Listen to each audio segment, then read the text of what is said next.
Imagine being told you're going to a medical facility, not as a patient, but as a test subject. No consent, no escape, and no one will ever know what happened to you. This isn't fiction.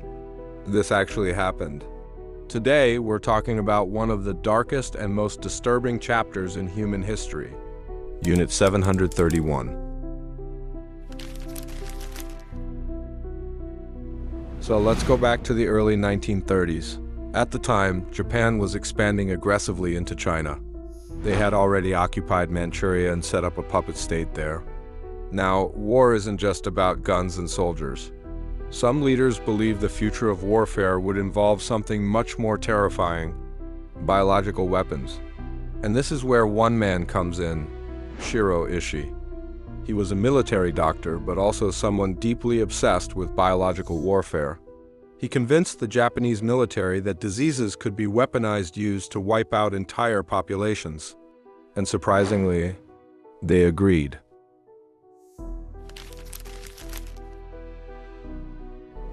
Unit 731 was officially established in 1936.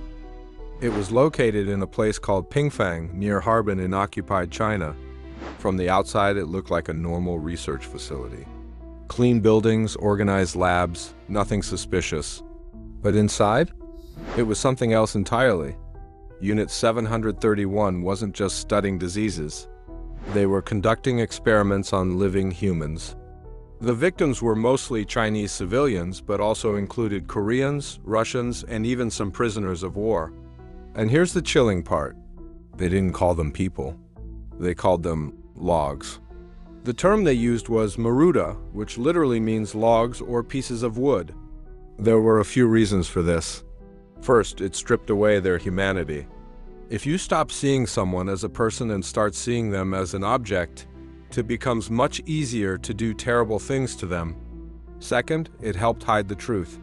Unit 731 was officially disguised as something like a lumber or water purification facility. So when someone said, "We received more logs," it didn't raise suspicion. But they weren't talking about wood. They were talking about human beings.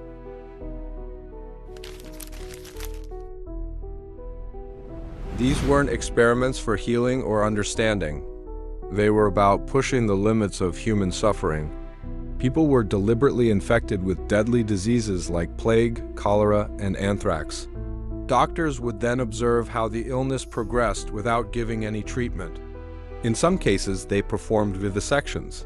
That means cutting people open while they were still alive, just to see how the disease affected their organs. No anesthesia, no mercy. There were also frostbite experiments. Victims had their limbs exposed to freezing temperatures until their skin turned black and brittle. Sometimes they were even dipped into ice water, over and over again. The goal? To see how long it took for the flesh to freeze. When the skin hardened and turned pale or black, researchers would strike it, listening for a sound like hitting wood to confirm it was completely frozen. They also tested different ways to treat frostbite, using hot water, fire, or just leaving it untreated. Not to help, but to see what caused the most damage. Others were used to test weapons, grenades, flamethrowers, even chemical agents. It wasn't science. It was cruelty disguised as research. For diseases like the plague, Unit 731 used something incredibly disturbing: infected fleas. They would breed fleas in large numbers, infect them with the plague bacteria, and then pack them into special ceramic bombs. These bombs were dropped from airplanes over Chinese villages. When they shattered, the fleas would scatter, landing on people, animals, and homes.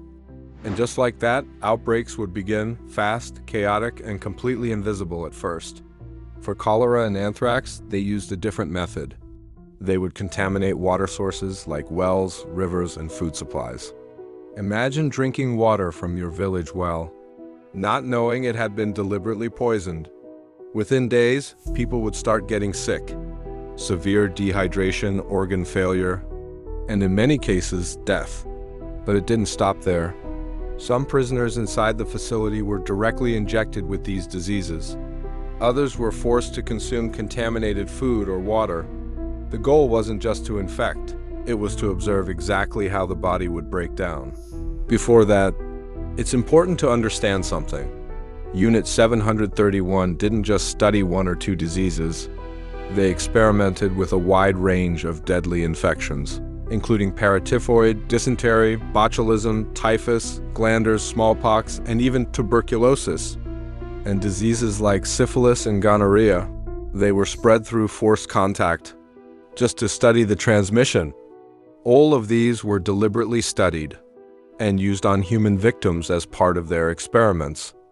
It didn't matter who the victims were: men, women, even children, not even babies, or unborn children were spared from these experiments. By 1945, World War II was coming to an end. Japan was losing, and Soviet forces were rapidly advancing into Manchuria. That's when Unit 731 realized something terrifying. Their secret was about to be exposed. Everything they had done, all the experiments, all the victims, could finally be discovered. So they made a decision. They would erase everything. Buildings were blown up, laboratories destroyed, documents burned, anything that could be used as evidence. And then the final step: the remaining prisoners. The last witnesses were executed. No one was meant to survive. No one was meant to tell the story. The goal was simple: leave nothing behind.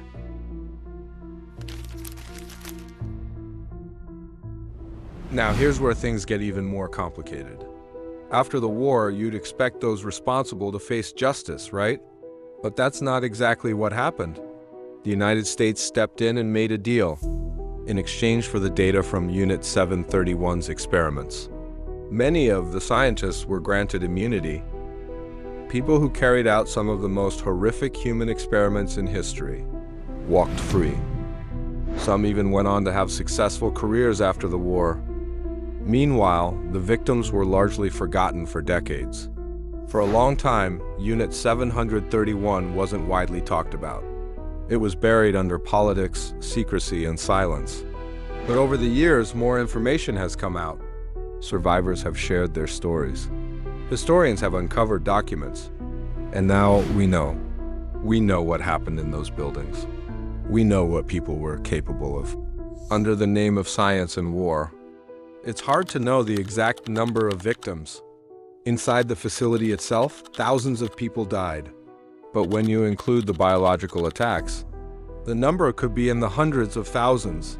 And these weren't quick deaths. They were slow, painful, and terrifying. Stories like this are difficult. They're uncomfortable. But they're important. Because history isn't just about victories and heroes. It's also about the things we wish never happened. And remembering them is the only way to make sure they're never repeated. If you made it this far, thanks for sticking with me. I know this wasn't an easy topic.